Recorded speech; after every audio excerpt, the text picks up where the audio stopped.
Grace and peace. Grace and peace. How y'all doing today? So, Thomas Ward. Today I came on to talk about, well, first of all, appreciate all the views on my Open Vision of Hell. And I wasn't going to shoot this video. I know that some things that God shows me is just for me, you know. But since I had so many views on the Open Vision of Hell, I thought it was only right and only fair that I also told you about my visit to heaven, or my summons to heaven. And it all started because I was at work one day, and I was proclaiming to God that I trust you. I was telling him, I trust you, Lord. I trust you. No matter what, I trust you. There's a lot of things I had to overcome. I never turned my back on him again. I never deny him again.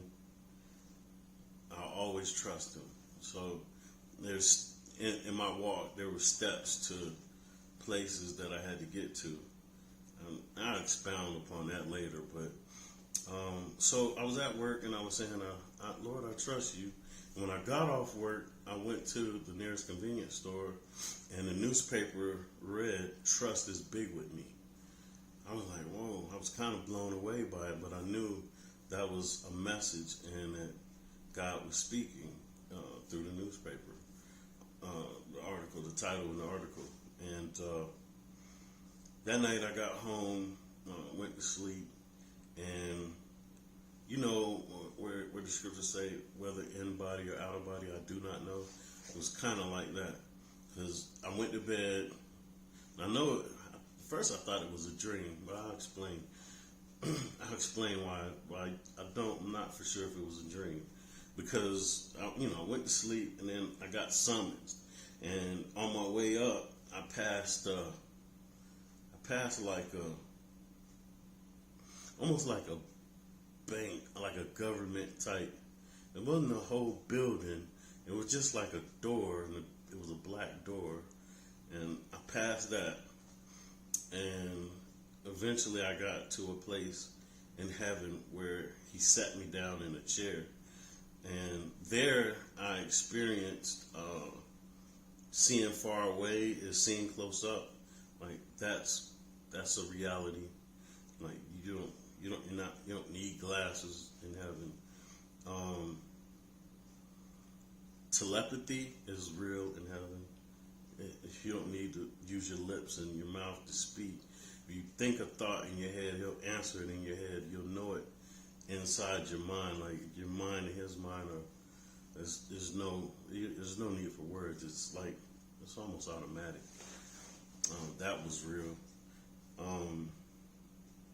I'll tell you, even while I was there, it's so real that you begin to believe that this world, the earth realm, is the illusion.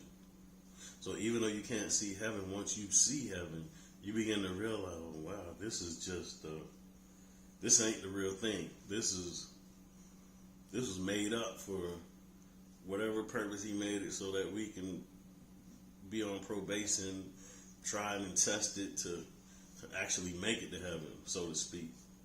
I don't want to come off weird, but it's kind of how I felt. Anyway, so yeah, he's when I got there, he set me down in a chair, and the chair started to lean back. Now, mind you, I didn't realize what was going on at first. And when somebody pushing your chair back or pulling you back in the chair, your first thought is to, grab hold and secure yourself before you fall. Well, when the chair started going back, and by the time it got to the climax, I relaxed. I was like, I trust you. And as soon as I said that, like a peace came over me, the chair continued to go back. all the way down at the same speed till it hit flat on the ground. I was like, yeah, okay. He got me. And then he raised the chair back up. Actually, I said, okay, now raise me back up. I was being arrogant. And that was, I think he didn't like that, because when he raised the chair back up and all four legs were on the ground, I woke up. It was over. But I had got to see, like, I got to see enough to know that heaven is real, he's real. And the key thing to why I say, whether out of body or in body, I do not know, is because when I woke up, I was like, oh man, that was the best dream ever. I thought it was a dream. Like, that was the best dream ever. And it just so happens that his glory was still on me. It was like a force field all over my body. Felt like it was about 1 or 2 inches thick. Like his glory was just all over me. And I was like, wait a minute.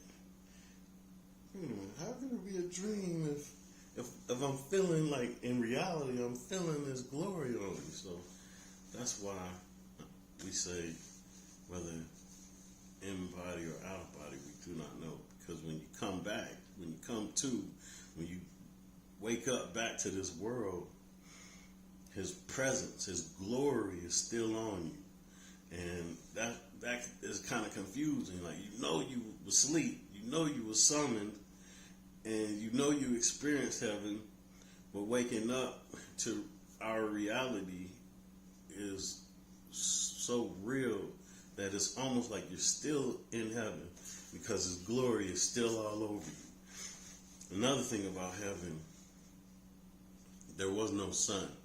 He is the light of that place. I promise you. Wherever you look, wherever I looked, I could not see a sun. He was the light of that place. Number one. Number two, his glory is everywhere there. You can't run from it. You can't hide from it. His glory is there. And you fall in love with it, man. Anything he does for you in heaven, man, you absolutely fall in love with.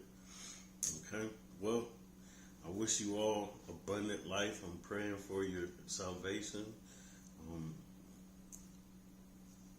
Some of us have not walked the best way possible, and I forgive you. I want you to know I forgive you. Some of my troubles and my pains and my mistakes, I pray that you forgive me. Forgiveness is key. We have to forgive in order to be forgiven. So I do wanted to say that, but yeah, heaven is real. Not just like I saw hell, but when I saw hell, I was wide awake. It was an open vision. But when I saw heaven, that was real too, because when I woke up, his glory was all over me. And I wanted to tell you guys about that so that your faith can be strengthened. Anything that I tell you about, you have access to as well. 9 times out of 10, all it requires is asking. I truly believe that he would show hell to anybody that asks, because that's a place he doesn't want anybody to go. And yeah, that's it. So grace and peace. I'm out.